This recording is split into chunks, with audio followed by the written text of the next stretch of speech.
Alors Dany, c'est rigolo hein, de te foutre la gueule des gens de ta région, de les faire passer pour des gros débiles mentaux, d'autant plus que derrière ils ont kiffé le film. Non mais en fait t'as raison, parce que à partir du moment où tu prends des gens pour des cons et que derrière ils t'applaudissent, autant continuer à les prendre pour des débiles, hein. Moi je ferais pareil.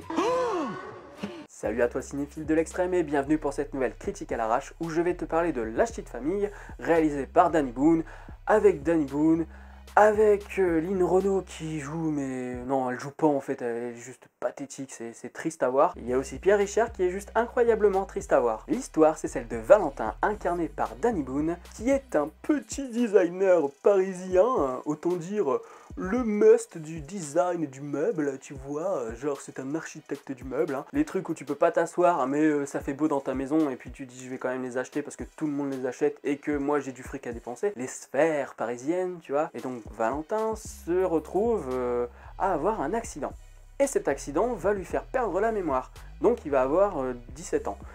Et puis comme avant, il était du Nord, et qu'est-ce qui va se passer? Il va retrouver son accent, il va parler comme ça, de chilo, merlo, alors que merde, j'ai dit que j'étais orphelin, oh non, ça me fait trop plaisir, viens que je te fais un béco là. Voilà, hein, c'est rigolo. Ah, putain, ce film est pathétique. Le même jour où je suis allé voir La Ch'tite Famille, je suis allé voir Vent du Nord. Et bien franchement, allez voir ma critique sur Vent du Nord et allez voir ce film, parce que Vent du Nord, c'était vraiment une pépite. Là, Danny est juste un gros connard. Non mais clairement, enfin là je suis désolé, hein, d'habitude Danny Boone, voilà, je suis pas là, elle est en train de lui cracher dessus, il y a des films qui sont bons, il y a des films qui sont mauvais, là c'est juste un gros connard. Non mais c'est un gros connard parce qu'à partir du moment où tu prends des gens comme ça, que tu ne vas pas dans les caricatures, tu vas pas dans la caricature dans ce film, hein. Il va pas dans la caricature du tout, il va vraiment dans l'insulte. C'est-à-dire que les gens dedans ne sont pas du Nord, ce sont juste des gros débiles mentaux. Mais ça n'existe même pas dans la réalité. Alors évidemment c'est une comédie, évidemment on va dans l'exagération. Mais pour aller dans l'exagération, pardon, voilà, je m'énerve. Hein. Aujourd'hui c'est la vidéo où je m'énerve. Donc pour aller dans l'exagération, il faut être drôle. Et quand tu veux être drôle, faut savoir écrire. Et là, c'est pas du tout le cas. C'est-à-dire que là, les personnages sont tellement incohérents dans leur débilité. Je vais prendre des exemples, je m'en bats les couilles, franchement, de vous spoil, de pas vous spoil ce film. Enfin, n'allez même pas le voir, franchement, j'ai rigolé quoi? J'ai rigolé 2 fois et j'ai souri 3 fois. C'est autant que pour Gangsterdam. Si j'avais à choisir entre regarder Gangsterdam ou La Ch'tite Famille, je prendrais Gangsterdam sans hésiter. Parce qu'au moins, il y a du rythme dans Gangsterdam. Ce qu'il n'y a pas du tout dans ce film. Putain de merde. C'est vraiment écrit avec le cul. Donc, c'est pas drôle. Pourquoi ? Parce que les personnages sont de vraies caricatures dont on se moque, et avec qui on ne rigole pas avec eux, on rigole d'eux. Déjà, voilà, ils vivent dans une décharge. Enfin, ils vivent pas dans une décharge, ils vivent dans une casse. Avec la vieille caravane toute pourrie et tout, quoi. T'as l'impression que le Nord, là, c'est un truc qui est... qui date des années 40, là, qui n'a pas évolué depuis. Tu vois, bienvenue chez les Ch'tis, la ville de Berck, dans la réalité, elle ressemble à ça, quoi. C'est une ville tout à fait normale du Nord, une petite ville tranquille, voilà. Là, on se retrouve dans une casse, on a Pierre Richard, mais qui est un débile profond, sérieux, j'ai jamais vu ça de ma vie, c'est pas possible. Et toute la famille est débile, C'est-à-dire que on a Pierre Richard, voilà, qui fait sa mécanique, et puis il y a un potager. Et dans le potager, il y a toute l'essence, toute l'huile de moteur et tout qui tombe dans les fruits, enfin dans les légumes. Et donc, ils se disent... Oh, ta bouche, elle sent l'essence. Pourquoi? J'ai mangé les légumes. Quand t'as de l'essence sur les légumes, tu vas pas les bouffer, hein? Et tu vas encore moins les refiler à ton frère que t'as pas vu depuis 20 ans, en mode « Eh, on t'a fait un cadeau !» Oh putain, et le pire derrière, c'est un moment, voilà, il y a une vanne. On peut même pas appeler ça une vanne, sérieusement. T'as Pierre Richard, il dit « Il est bizarre le goût de ces légumes. » T'as sa femme qui répond « c'est ta belle-fille qui a été les chercher au marché. » Du coup, qu'est-ce qu'il fait? Lui, il sort la boîte à essence pour Zippo, et puis il asperge comme ça les légumes, tu vois. Il dit « Oh, c'est meilleur comme ça !» Pierre Richard est catastrophique dedans. C'est pas de sa faute, enfin c'est un peu de sa faute parce qu'il aurait jamais dû aller là-dedans, quoi, mais... Waouh! Oh putain. Donc voilà, je vais pas revenir sur l'humour parce que vous avez... Enfin, il y en aura toujours un peu à me dire « Oh moi j'ai trouvé ça rigolo. » Déjà, si tu trouves ça drôle, c'est va voir autre chose, putain. Alors là, non, mais franchement, les gens qui ont aimé ce film, j'ai juste envie de leur mettre des tartes dans la gueule. Je suis pas comme ça d'habitude, hein. Mais alors là, quand tu vois que le film, il a 3 étoiles et demie sur Halluciné, un truc comme ça, c'est pas une référence spécialement. Top 250, c'est pareil, on a genre 64% d'intérêt pour ce film. 64% d'intérêt. Ma recommandation était 3 sur 10. Je me suis dit, peut-être qu'il se trompe. Parce que je m'attendais à voir, franchement, un film passable, voilà. un film sympathique, sans plus. J'ai regardé ça, j'ai dit c'est pas possible. Je vais arrêter de m'énerver, je vais être un peu plus concis. C'est-à-dire que il y a vraiment un gros problème de rythme dans ce film de toute manière. Déjà, avant qu'il ait son accident, il y a au moins 20-25 minutes, voilà, où ça rame, on te présente les personnages, mais les personnages t'en as tellement rien à foutre. En fait, il faudrait même pas qu'il y ait la famille, il faudrait juste Danny Boone, c'était suffisant. Juste Danny Boone, et puis voilà, il se retrouve avec son accent au sein de cette sphère parisienne à la con, hypocrite, tout ce que tu veux. Donc on a cette narration là qui rame, pour avoir une vanne ridicule au bout de 25 minutes, pour ensuite en avoir une autre ridicule au bout de 10 minutes. Putain, c'est la misère quoi. T'as Danny, il est là, il fait eh, donnez-moi vos entrées s'il vous plaît, vous allez voir, c'est rigolo, je parle ch'ti, et voilà. Qu'est-ce qu'il a de bien mon film? Je sais pas, je parle ch'ti. Putain, il avait rien à offrir le gars quoi. Je plains les gens qui ont monté ce film. Et ceux qui... Enfin, il y en a un qui regarde ma vidéo, il comprendra pourquoi je dis que je plains les monteurs. Parce que je lui en ai parlé. C'est-à-dire que il y a tellement pas de rythme que même au montage, tu peux pas t'amuser quoi. Tu peux pas t'amuser parce qu'il faut que tu répares toutes les conneries. Il faut que tu répares toutes les conneries, notamment de faux raccords. C'est-à-dire que à partir du moment où je vois un faux raccord ultra flagrant sur le maillot de Valérie Bonneton, à partir du moment où je vois un gros faux raccord sur ce t-shirt-là assez facilement, hein, c'est-à-dire que j'ai même pas eu besoin de me concentrer, vu que j'ai fait qu'un visionnage, je me dis que ça devait pas être le seul. Je me dis que les monteurs, ils ont dû se dire putain, il va falloir qu'on rattrape des conneries de ouf quoi. Je ne comprends pas l'enthousiasme de ce film.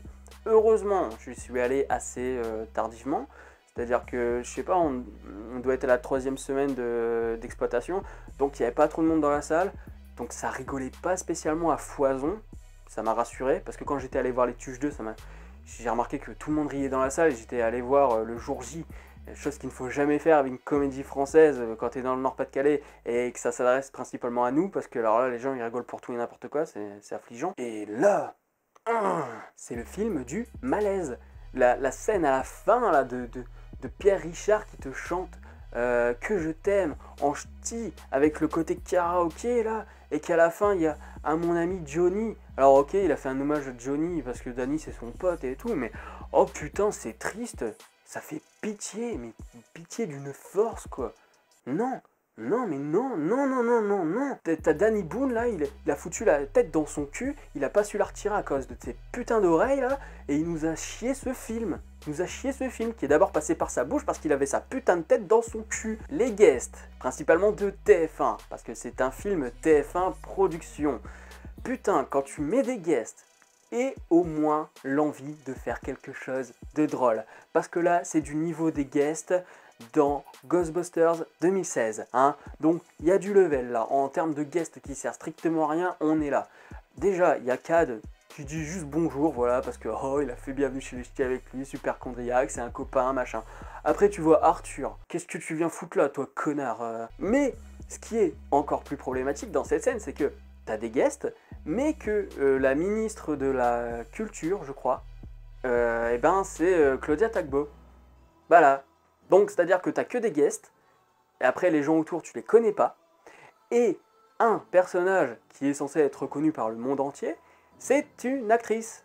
Donc du coup, le côté guest perd totalement son objectif, c'est-à-dire que là, du coup, les gens qui sont dans cette salle, dans le palais de Tokyo, je crois, avec que des guests, et bien finalement, une des guests, et ben c'est un personnage. Du coup, voilà. En plus, Claudia Tagbo qui est souvent dans Vendredi tout est permis, avec ce cher Arthur qui fait réunion entre copains tous les vendredis. Hein, parce que vendredi, tout est permis, mais que entre amis. Voilà, hein, je le déteste. Je le déteste.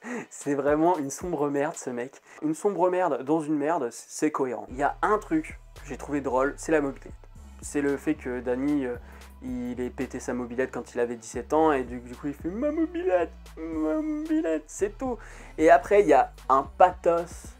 Mais le pathos, j'ai jamais vu ça quoi. Même Lynn Renaud, déjà qu'elle joue comme une merde, mais en plus derrière, quand elle essaye de faire un peu d'émotion, il y a du piano. Et le piano, il est là tout le temps. Le piano, il est là tout le temps. Quand tu fais oh je suis tout triste, mets du piano. Et c'est démago à un point pas possible. Mais ce film, finalement, il est un peu à l'image du Danny Boone, du personnage qui incarne Danny Boone. C'est-à-dire que t'as quand même l'impression que Danny aujourd'hui, là, avec ce film, c'est la vision d'un Parisien sur son ancienne région. C'est-à-dire qu'en fait, le message de ce film, c'est tout l'inverse de ce qu'il veut délivrer comme message. Hein. Et à partir de ce moment-là, moi je me dis que le gars est à côté de ses pompes. Et je me demande vraiment comment on fait pour écrire ça et se dire ça va être drôle. Rien que le coup des légumes pleins d'essence et que sa famille bouffe, je me dis mais comment il peut se dire que ce n'est pas insultant? Et surtout, comment il peut se dire que c'est drôle? Comment il peut se dire « Eh, c'est rigolo !» C'est vraiment nous prendre pour des débiles que de penser qu'on va trouver ça drôle. Et il y en a qui ont trouvé ça drôle. Donc d'un autre côté, je me dis que, voilà, il y a quand même une bonne partie des Français qui sont débiles. Hein. Enfin, quand je dis une bonne partie de cet échantillon qui va au cinéma. Donc c'est pas une bonne partie des Français, c'est une bonne partie de ce public. Voilà, c'est nuance, hein, voilà, c'est une case dans une case dans une case, voilà. Et t'en arrives à une petite minorité finalement. Donc voilà. Une communauté de débiles qui a kiffé un film qui s'adresse à des débiles, qui traite des débiles de débiles et ça fait rire les débiles. Voilà, et c'est pathétique. C'est honteux, c'est honteux. Le film est vraiment honteux. Danny, t'as fait de la merde. Ah super, je suis allé voir un film de 1h45, enfin 1h47 exactement, à générique compris, pour me taper un joli générique d'ouverture. Voilà, si j'avais su, je serais resté que pour les 2 premières minutes et je me serais barré. Ou alors j'y serais pas allé du tout. Voilà, c'est tout pour cette critique à l'arrache qui aujourd'hui portait vraiment bien son nom parce que c'est complètement parti à l'arrache. C'était beaucoup d'insultes, hein, mais je pense que pour le coup c'était mérité. Hein. Très peu d'analyse parce qu'il n'y a rien à analyser. Quand tu as du vide, tu ne peux pas analyser du vide. Ou alors t'as un artiste conceptuel qui va te dire « Oui, mais analyser le vide, c'est analyser une entièreté. » Voilà, il va te faire une évangélie, tu vois. Enfin, voilà. En fait, j'aime bien parce que quand je déteste un film, c'est là où je peux balancer des trucs de merde et qui vont vous faire rire évidemment parce que vous allez vous moquer soit de moi en train de péter un câble, soit des vannes que je balance et qui généralement ne font rire que moi. Voilà. Donc j'espère que ça vous a fait rire, hein, parce que moi je vais me barrer. Et puis ben, je vous dis à la prochaine sur la toile. Salut.